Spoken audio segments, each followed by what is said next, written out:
वर्ष 1533 में उसने चित्तौड़ की ओर अपना पहला अभियान चलाया। सूरजमल के साथ शिकार के दौरान एक विवाद हुआ। विवाद ने संघर्ष का रूप लिया और दोनों वीर रणभूमि में मारे गए। और प्रताप उस वृक्ष की सबसे ऊंची शाखा अवश्य थे, किंतु उनकी जड़ें राणा सांगा के संघर्ष, रानी कर्मावती के साहस, पन्नाधाय के त्याग और मेवाड़ की उस मिट्टी में थी जिसने बार बार अपने की धूल को चीरता हुआ हमारे सामने आ खड़ा होता है। महाराणा प्रताप। इतिहास केवल तिथियों का संग्रह नहीं होता, वह उन निर्णयों का लेखा जोखा होता है जिनके परिणाम पीढ़ियां भुगतती हैं। जब भी भारत के इतिहास में स्वाभिमान की चर्चा होती है, जब भी ये प्रश्न उठता है कि सत्ता बड़ी होती है या सिद्धांत, जब भी ये जानने की जिज्ञासा होती है कि एक अकेला मनुष्य किस सीमा तक अपने आदर्शों की रक्षा कर सकता है, तब एक नाम समय की धूल को चीरता हुआ हमारे सामने आ खड़ा होता है, महाराणा प्रताप। लेकिन प्रताप को समझना उतना सरल नहीं जितना उनका नाम लेना।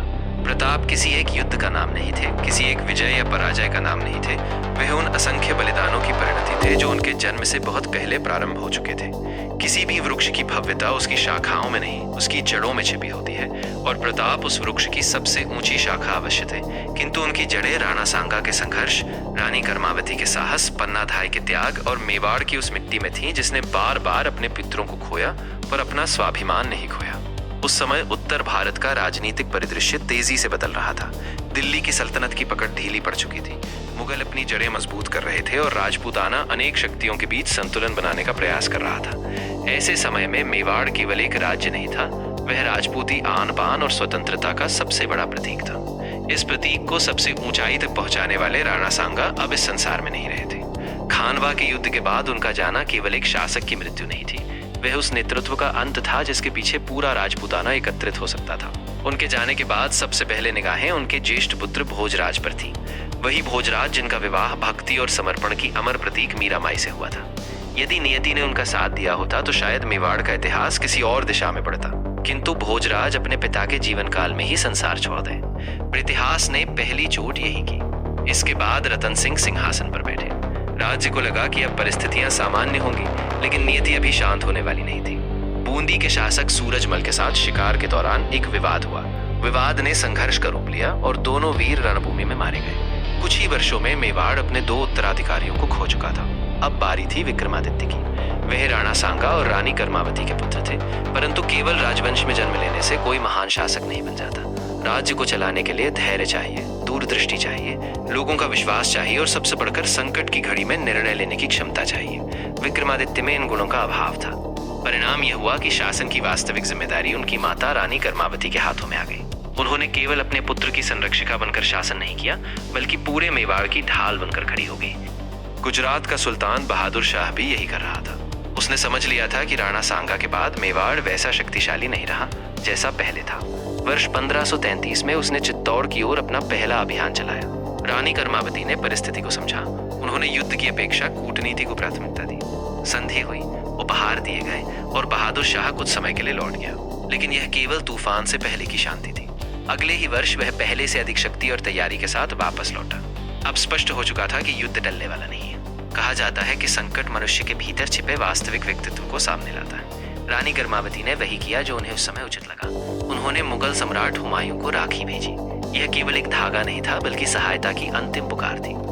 किंतु कई बार इतिहास की सबसे बड़ी त्रासदी ये होती है कि सहायता सही दिशा में चल पड़ती है पर समय पर नहीं पहुंचती।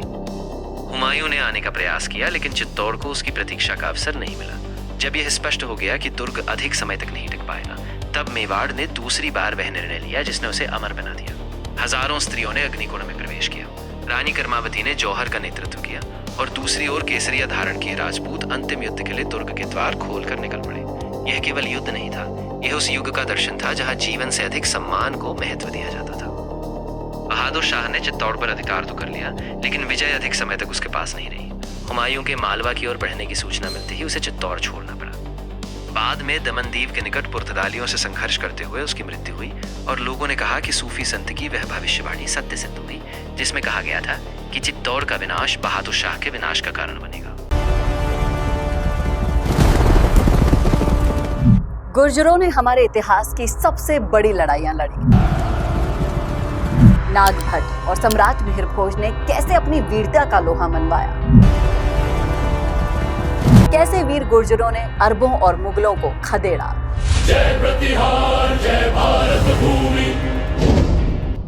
गुर्जर इतिहास क्या है, गुर्जर वीर कौन थे, गुर्जर परंपराएं क्या है और आज समाज किस दिशा में आगे बढ़ रहा है, इन सवालों के जवाब लेकर संवाद न्यूज ला रहा है एक खास सीरीज गुर्जर को जानो।